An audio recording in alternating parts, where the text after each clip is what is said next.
The linebackers can only do so much to come up and fill that hole. Norristown playing with only 2 linebackers and Lofton Thompson to sort of roam around is having a hard time putting their 7 bodies up against Abington and winning the war. Well, certainly Abington, great ball control here as this first quarter has ended. They did a superb job in marching the ball downfield, only went to the air twice, once a completion and once a pass interference call against the Eagles, advancing the Ghosts' cause here. So it will be 2nd down and 6 when we pick up play here in just a moment. Walt, I think this season for Norristown, coming into this game, we really aren't sure what to expect from the Eagles. They had a real close game against Henderson a week ago. Nice to get on the board with a victory, but boy, I tell you, they play in perhaps the toughest conference in the state of Pennsylvania. It could be a long year, and there's a touchdown as number 32, Brian Allen, goes in untouched for the first score of the ball game. That's a 6-yard carry for 6 points and an Abington lead. And that time Allen came in motion from the left side, picked it up from Baumer, and just took it right in between guard and tackle, coming across the right side. So Norristown still has not figured out that running game of Abington, and that was their easiest run of the drive. And we're likely to see number 20. There he is. Randy McNeil will attempt the extra point. So on the first play of the second quarter, Abington jumps out to an early lead. The holder is Allen, the young man who just scored for the Ghosts. It's a good snap. It's down. It's up. It's good. 7-0 Abington, and Norristown has their work cut out for them tonight. Well, that's for sure. That was the definition of ball control offense. That's a 7-minute, 39-second drive for the Ghosts. They go 15 plays, 91 yards. So that's complete dominance on offense. And so far in this first conference game, the Norristown defense not up to the test. And interestingly enough, Walt, you look at the Abingtons and the Ben Salems of this league, and you think those are going to be the games that you're going to be able to blow somebody out. But every year in this league, there's teams that sneak up on you, just like you said in the pregame. And I think Abington very well could be one of those squads this year. Well, and Abington is obviously the strength of their team is their offensive line. And that's something that you can't really judge. I mean, when you have a Lofton Thompson, a playmaker like DeAndre Baker, that's a guy you can see on film. That's a guy you just hear about, you can just watch. But offensive line's a little tougher to figure out, and I'm sure the experts on the Norristown sidelines knew coming into this game that Abington was a tough team to stop on the ground. But it's something that you can never be quite sure how that team's going to come out and play. And Abington really may stack up well against some of the powerhouses in this conference by virtue of that big offensive line. And Norristown, of course, next week with what is traditionally the biggest test of the year, playing the Bucks of Central Bucks West. I'm sure they weren't looking ahead, but they need to make this event this evening a positive one. Oh, there's another pooch kick out of bounds. Boy, they definitely don't want to kick it deep. Do they think Damon's still back there? well, they're obviously afraid of something. Norristown has that history of the big play, the big return. But when you scatter guys on the other team's sideline on your kickoff, that's usually not a good sign. If you're going to put it low and squib one along the ground, you want to get it a little bit deeper than that, so at least there's a threat of somebody maybe picking it up. But Norristown's going to start off in good field position by virtue of that out-of-bounds kick. And Jeff, you never know how much of that is intentional. I don't know if they fear Thompson and Baker back there enough to actually do that intentionally and give Norristown the 40-yard field position. But that would be something if they did. I like Roger Grove's strategy here.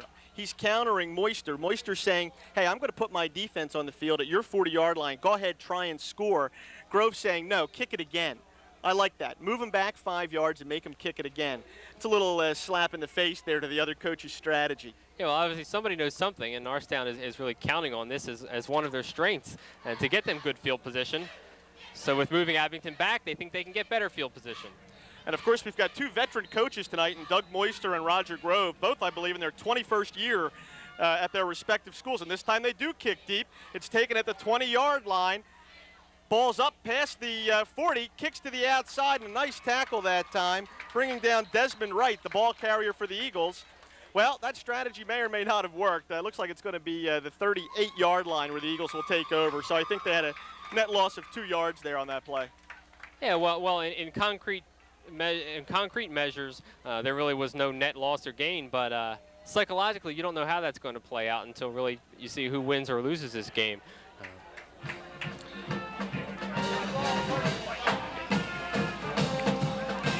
But I think you're right, Jeff. It is good for Roger Grove to send a message. Abington did that their first kickoff, too. They opened the game. They squibbed one along the ground, so Norristown could not get the big return. That was taken by the up man, James Kelly. And we had a 15-yard personal foul called against the Ghosts. So now it certainly does look like a concrete gain for the Eagles as they will start this drive inside Abington territory at the 48-yard line. I didn't see the play, Walt. It might have been on the end of that tackle, perhaps a face mask throwing Desmond to the ground. Yeah, it was a pretty hard tackle in there. McClure, he's got the drop, pressured inside, looks around. He's got some room to the outside, got a blocker out front, jumps over one tackler.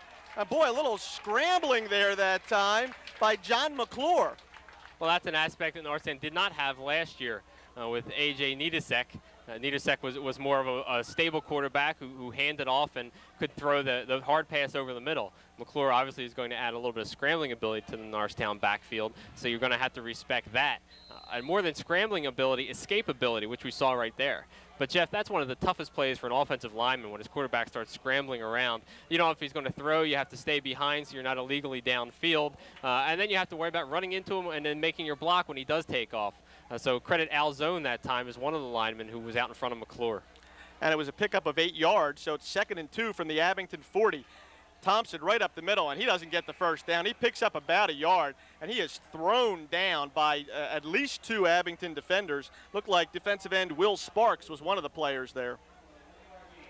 Well, Abington stacking the line on defense with 8 people, 4 on the line and 4 linebackers who are up tight.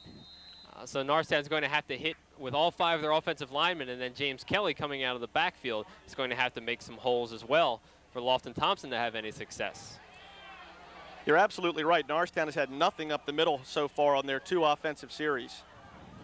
But they're going to spread wide again with 2 receivers. Zitzer and Baker in there. 3rd and 1. The back's in the eye. McClure on the option. Pitches to Thompson.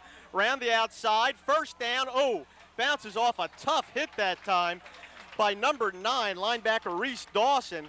And boy, I'll tell you, that's tough when you've got a guy who's a little hurt out there. He takes a real stiff shot, but a great way to run the option that time by McClure and Thompson. Well, Thompson has good speed, but you would probably characterize him as more of a power tailback.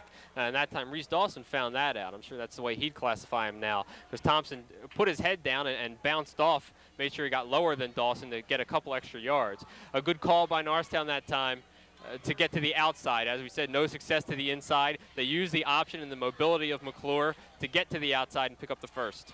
That was 8 yards on that carry. The quick hit to Kelly up the middle. He's into the secondary. James Kelly with a big gain down to the Abington 15-yard line. And that time there was a hole up the middle. Right, and when you have quick penetration from the other team's defensive line, the way to counter that is to hit that line before they have a chance to penetrate. Kelly is the up man, a great blocker, but more than just that, he's a good ball handler and rarely fumbles. So as soon as he got up in that hole, he covered the ball, ran straight ahead, and Norristown is in great field position right now to even up this game. Another first down for the Eagles, this time at the 16-yard line of the Ghosts. Receivers split. Thompson hits the hole. Boy, I'll tell you, that time Thompson made it to the hole. Good job by the right side of the Norristown line to open that up for Lofton Thompson. Yeah, nice job by Schrader and Burrell to really seal that off. Each one turned their man outside so that Thompson had a nice hole to run through. And Thompson very good at finding holes and going where the play's designed. So far, Norristown has been running their plays efficiently and mixing it up enough to keep Abington off balance. 2nd and a long 3 from just inside the 10-yard line. Again, the back set in the eye, Kelly and Thompson. McClure with the snap, the quick hit to Kelly. He bulls ahead. Going to be close to a first down, Walt. They need to get to about the 6-yard line for the first down. And a smart play that time. James Kelly, as the up man, will rarely lose yardage for you. So Norristown hoping he could get 4 to pick up the first. But if not, he could churn out 2 or 3 and now give them a couple of options on 3rd down. At this point, it's early in the game, but you don't know if Norristown is considering themselves to be in 4th-down territory.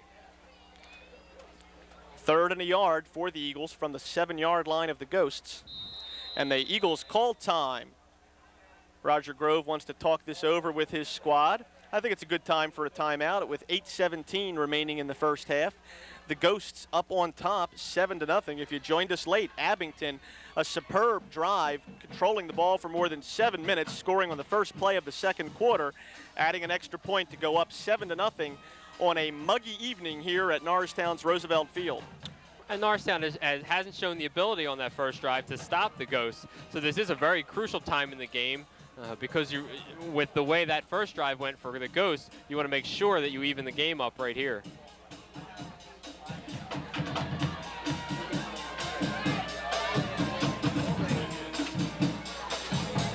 And Walt, it looks like the crowd's filled in a little bit here. We've got, I'd say, twice as many people as we had at game time. And Walt, while we have a timeout, I'm going to toss an enviable task to you, something that I used to do in my younger days. But I'll let you talk about the cheerleaders that we have down on the field tonight. Sure. Our seniors are Amy Grisafi and Erica Grisafi. Our juniors, Megan Bean, Tina Beatrice, Tomei Ellis, the cheerleading captain, Lindsay Gaiman, Alicia Hartenstein, Kristen Maiko, Tracy Rogers, Gretchen Wolf, also the captain. And sophomores Ashley Shaw and Julie Carbone. Cheerleading coach, Alana Hauk. McClure. Oh, a fumble down the middle. Did Thompson fall on it? I think he did. Zitzer says yes. Yeah, that kicked right in front of Thompson, and he just dove on top of it. It might even be good for the first down. Yeah, the ball was rolling a good bit, and it's a good thing that Norristown's offensive line held off the Ghosts. They had gotten the penetration they've been getting. It is? Do you think that's the play that Roger Grove called? Down by the goal line, I don't think that's a real smart play. But again, as I was saying, the offensive line, a nice job to hold off the Ghosts. The lack of penetration that time allowed Thompson to recover. But he never got the ball that time. I think McClure may have pulled away a little bit early. And Thompson never got the ball in his midsection, just with his hands. And coming forward, tended to boot it a little bit. Eagles get a break. First down, first and goal from the 5-yard line. Receivers, oh, there's a flag. Somebody set up in the neutral zone, I'm guessing, Walt. The line judge with a quick call, loud whistle, and a yellow flag. And a hearty hi-oh silver. And we'll wait and see here. Tough break for the Eagles here, it looks like, as we mark off 5 yards. Offsides, Norristown. Boy, that's a mental mistake. You don't want to make it your own at the opponent's, 5-yard line. Right, this is going to push them back to the point where they may have to go up in the air. They haven't had a lot of huge chunks of yardage on each running play that they've run so far tonight. So gives them a few more options, but it also at this point makes things a little bit tougher. And again, it is a mental mistake. It's not even somebody jumping, trying to get the jump. It's just somebody lined up, and something you really have to avoid even this early in the season. 7:24 to play in the first half. Now it's first and goal from the 10-yard line. Kelly and Thompson in the eye. Receivers both to the left. McClure steps up, pursued, no place to go, and he is sacked. Loss of 2 yards on the play. You can't fault John McClure. He really didn't have a lot of time back there. He was pressured quickly, tried to step up, but Abington did a good job in pursuit. No, he did make one man miss, but with 3 other men in the backfield and good coverage out in the secondary by the Ghosts, McClure had nowhere to go, and a smart play to eat it. You really don't want to throw the ball away in that situation and don't want to force anything. So John McClure only in really his second game as a varsity starter, showing some maturity there and holding on to that ball. Eagles heading in the wrong direction, though. Second and goal from the 12. There's a straight drop, plenty of time over the middle, and that time there were a lot of white jerseys around, Walt. The intended receiver was number 8 for Norristown, tight end Josiah Purry. Yeah, and they tried to go across the middle that time, whereas they ran DeAndre Baker on an out and Jim Zitzer down into the corner on the other side. They tried to go into the middle, but there were a lot of Ghosts converged just in that area, probably just as a safeguard against a draw play of some sort. And really that time McClure did try to force it, but threw it in a good enough position where the Ghosts could only knock it down and not intercept. So third and goal now from the 12-yard line. Again, the receivers are split, the backs are in the eye. The quick shot over the middle, and that should have been intercepted. That ball was right into the hands of standout defensive tackle Chris Boyle, number 72. Never had a chance to make it to an intended receiver. And I think Roger Grove's going to kick the field goal here. At this point, you really have no choice. They have way too many yards to go for that goal line. So you're going to get something here and hope your defense can come out and stop the Ghosts and start another drive for you. But Boyle's a big guy at 6'4", 280. McClure not short, he's 6'2", but that time Boyle really just stood his man up at the line, got the arms up, and gave McClure no path to throw into. So the Eagles fail to pound it into the end zone. We'll see junior kicker Albie Morano, Norristown varsity soccer player who also does double duty as the place kicker for the Eagles. Doing the holding chores will be number 5 for Norristown, Frank DeMedio, who is the junior backup quarterback. Low snap, Morano waits, plenty of leg, plenty of good. Through the uprights, Albie Morano for 3 points. That's a 29-yard field goal from junior Albie Morano. Eagles on the board, trail now 7-3 with 6:21 to play in the first half against the Ghosts of Abington. That would have been good from about 49, Walt. Morano had a lot of leg into that ball. Well, he's got plenty of leg, and DeMedio did a nice job to pick that ball off the ground as it was a little bit low and skipped, but Morano really blasted through that. And you envy those suburban, or you don't envy, those Suburban 1 national soccer goalies who have to face a soccer ball coming at them from probably shorter distances than that 29 yards. While we have just a quick break in the action, we want to remind you that, of course, this game is brought to you by the Norristown Area School District. We want to thank our producer and director this evening, Mr. Tony Koya, Director of Communications. We also want to thank our camera person, Garrett Hickman, for his fine job tonight, and our statistician, Greg Fry.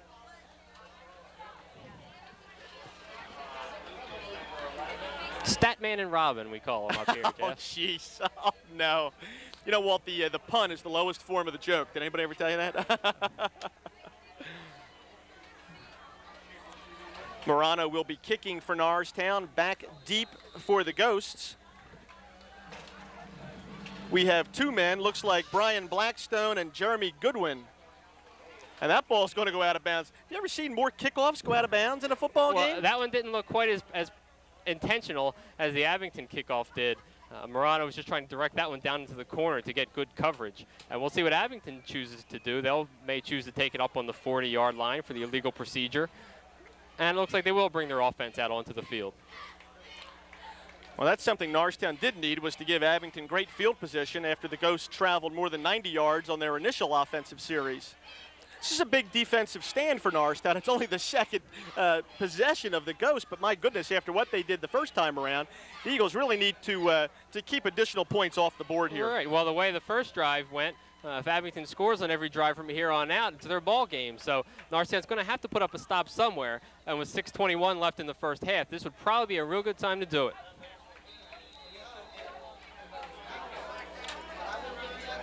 So it'll be 1st and 10 from the 35-yard line for Abington. Senior quarterback Tim Baumer sets the offense. Allen in motion. They go to Johnson up the middle, and he's got a good gain there before he is finally stopped. The cleanup tackle by DeAndre Baker down low. It looks like Al Zone, and Zone is slow to get up, Walt. I think he's hurt. We've got an official whistle. Zone's making his way up. Well, for a guy who barely got up off the field, he's now setting the defense. So I'm guessing he's not hurt. That's what you look for from your defensive captain. He never even took a look and never even asked for a breather. He knows how important this defensive stand is, and he's going to be there every play. 7 yards on that carry, 2nd and 3. This time they go to the left side to Brian Blackstone. Blackstone's going to be close to the first down, but I believe just short before he's thrown backwards that time. Bottom of that pile, it looks like number 8, Josiah Perry, from his defensive end spot. And with an offense such as Abington's, it's going to be interesting to see how Norristown holds up as the game progresses. They really have a lot of two-way players. You can pick out almost every single guy out there who at some point gets two-way time. And a lot of them are crucial players, as we see number 11 Jim Zitzer out there now playing in the defensive backfield. And he also plays receiver on offense. So a lot of two-way players, and that lack of depth, especially with a couple guys nicked up, could really wear on them as it goes grinded out on the ground. And the officials call time to bring the sticks out, measure for that first down on that 2nd down carry by Blackstone. Ball is just to the Abington side of their own 45-yard line.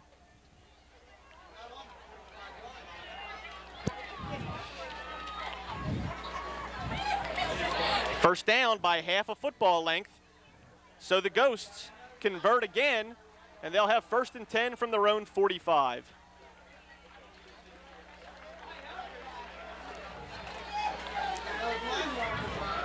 Now, Walt, if you look at size across that line, it really does look like Abington has the bigger set of linemen.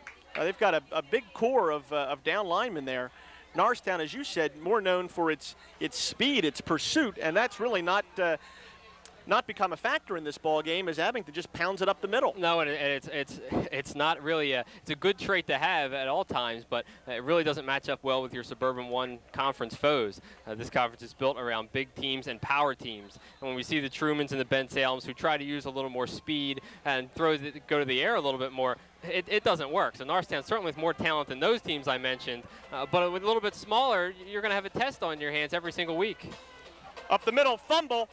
Balmer, I believe, recovers. That time the exchange with Terrell Johnson was not clean. Ball hit the turf, and Balmer heads up play to recover the ball. Yeah, Johnson was not looking for that ball at all. Johnson had hit the hole as a blocker and may have been looking for the pitch, but in that case, Johnson got it stuck in his midsection and was not ready to handle the ball. It's a loss of 3 on that play on the fumble. 2nd down and 13 from the 42-yard line.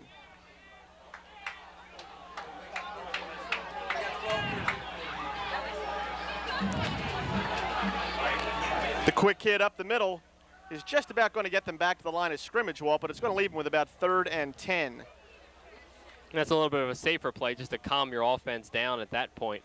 But Norristown really keyed in on the middle that time. And that's what it becomes. It becomes a guessing game when you can't play them straight up. You really have to take some chances. And Norristown packed the middle that time. And that's exactly where Abington was going. So Terrell Johnson got those 3 yards back. 3rd and 10 now from their own 45-yard line, with 3:40 to play here in the first half, with Abington up on top 7-3, leading the host Eagles. The back's in the eye for the first time all night, and it's up the middle for about 5 yards, but it's going to bring up 4th down from midfield. Good tackle that time by Norristown. The ball carrier, number 2, Brian Blackstone. Walt, did you catch the tackler? I wasn't sure if that was Al Zone. No, I had a beat on the blocking back up in front of Johnson, and that was Terrence Archer, number 5. He really held a man off to allow Johnson to get the yardage that he did get. So with 3 minutes to play, it's going to be 4th down, and it looks like to me Abington's going to go for the first down. Or no, I'm sorry, McNeil's in. I apologize, folks. Randy McNeil is in. Randy McNeil calls timeout. I thought that a bit strange, and that's my fault. I thought I saw Balmer still in there, but that was number 11 calling the signals there for Abington, Jeremy Goodwin. Abington is going to be content right now to kick it back to DeAndre Baker and take their chances, as we're just under 3 minutes to go in the first half, and they're going to rely on their defense to not give up any more points in that final 3 minutes.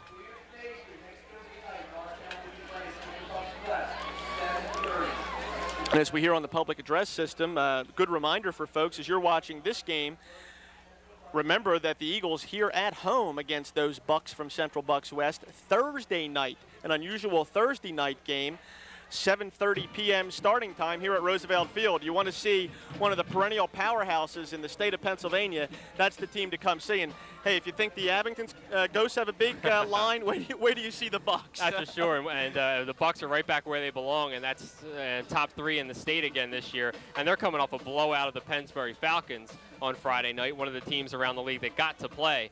So the Bucks are in midseason form already, and that offense is working. And not only do they have a big line, they have a fullback out there who could play line on any team in this state at Dave Armstrong, 250 and only a junior.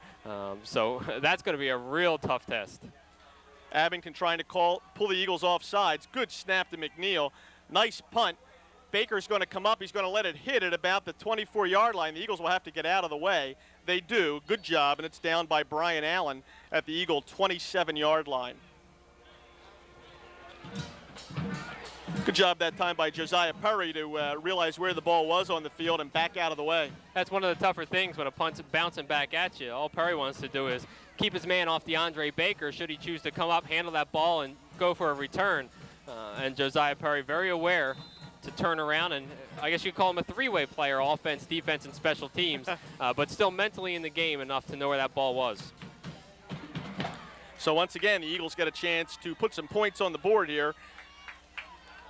Kelly and Thompson in the backfield. McClure looks to pass to the outside. He's got DeAndre Baker, who takes one man, spins him around, and takes it, looks like, close to a first down. Nice run that time by DeAndre Baker. And Baker used the fact that the Ghosts do not want Norristown to get out of bounds to stop the clock and do not want to allow that Norristown speed to get to the outside for a run down the sidelines for significant yardage. So Baker, with the move to the outside, spun the defensive back around and picked up a couple yards back to the inside. And a break for the Eagles. He's so close to the first down. The official has called a time to bring the markers out to measure for the first down. They're going to be just short. Looks like about 3 or 4 inches, Walt. But that's a nice break for the Eagles and a clock stoppage without having to waste a timeout. The Eagles only with 1 remaining, I believe. They have 1 left after McClure's early timeout, and 70 yards to go for the touchdown. And probably about, I would say they'll need about 65 yards to get Murano into field goal position. And, of course, with a 2-point conversion, that would allow them to go up back on the Ghost by 7, or if Abington should score again, to tie this game up with a touchdown and 2-point conversion. So a field goal, you can't underestimate the importance of that right now, but obviously Norristown, 2:15 left, looking for the 7. It'll be 2nd and inches from their own 37-yard line. McClure takes a look at his offensive squad. The quarterback keeper, interesting call. Roger wants to flip the down markers back to the 1, and he does so. McClure surges ahead for about 2.5, perhaps 3. It'll be 1st and 10 now. Pardon me, it was a 2-yard gain. 1st and 10 now from the 38, almost the 39-yard line.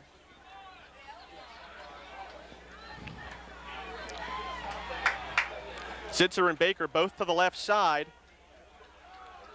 The long side of the field, and they line up a back in the slot. That's Thompson. McClure comes out of the pocket. Good blocking. Oh, boy, that was dangerous.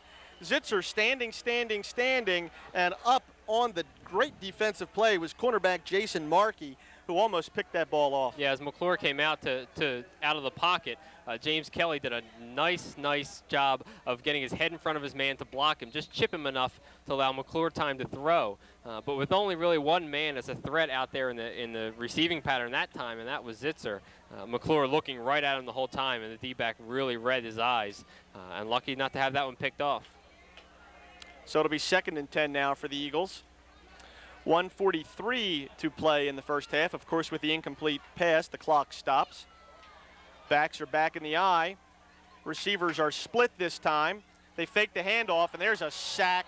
Boy, heck of a nice play from the outside. Linebacker blitz, Terrell Johnson, and he just ate McClure for lunch. And Norristown was looking to throw to that side, so their men released. And in fact, they had fullback James Kelly that time also out into the pattern. As we mentioned on the last play, 2 men out in the pattern was not enough to fool the Ghosts, and Baker was out on the sidelines basically as a decoy. So really only 1 man on the last play was Zitzer in the pattern. Norristown choosing to put another man in Kelly, who's a very good receiver out of the backfield. That left no one to block, and Doug Moister countered that well with a linebacker blitz and put Norristown way back at 3rd and 19. 3rd and 19 from their own 30-yard line. Of course, we'll be looking for something in the air here. And they do the draw play to Lofton Thompson. It picks up, well, half a yard maybe. There's a flag on the play. Let's wait and see what that is. Might be a break for the Eagles. We're under a minute to play at 50 seconds remaining in the half.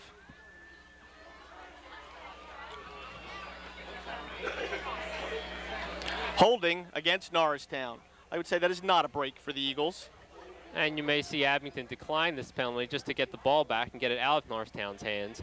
In case you're wondering why they would choose the running play that time, the draw play, a very common play on a 3rd and long when your main priority is not turning the ball over.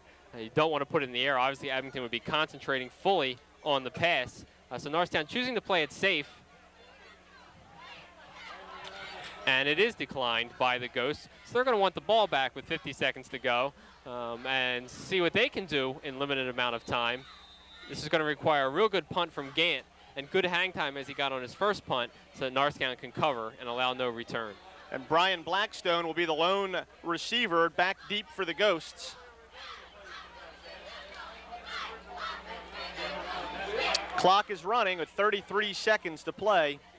Long count. The Eagles will use up as much time as possible. Good snap. Gant, a low kick. It's going to take a bounce, and Brian Blackstone elects to let it roll, and it is down back at the 20-yard line, so a good Eagle punt that time. Finally down by DeAndre Baker with only 16 seconds to play in the half, and I would guess with Blackstone electing not to field that ball that Moister probably will just run one up the middle, and we'll go into halftime. So he's got to be happy with the way his team has played in this first half. The couple of their drives have been 15-play drive, which really set Norristown back on their heels, and then a 5-play drive which just ate up 3 minutes when they were sitting on the lead. So he has to be happy, and he, I'm sure, would be delighted to go in with a 7-3 lead over the Eagles on the road.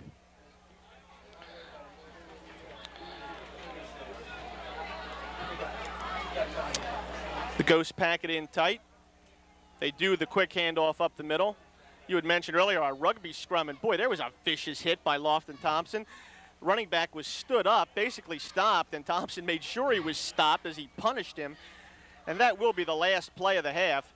The Abington Ghosts will charge into the locker room with a 7-3 lead over the Norristown Eagles, and a quick first half of play, a lot of ball control from the Abington Ghosts, and a lot of talking to do for the Norristown Eagles. Walt and I will be back in just a moment.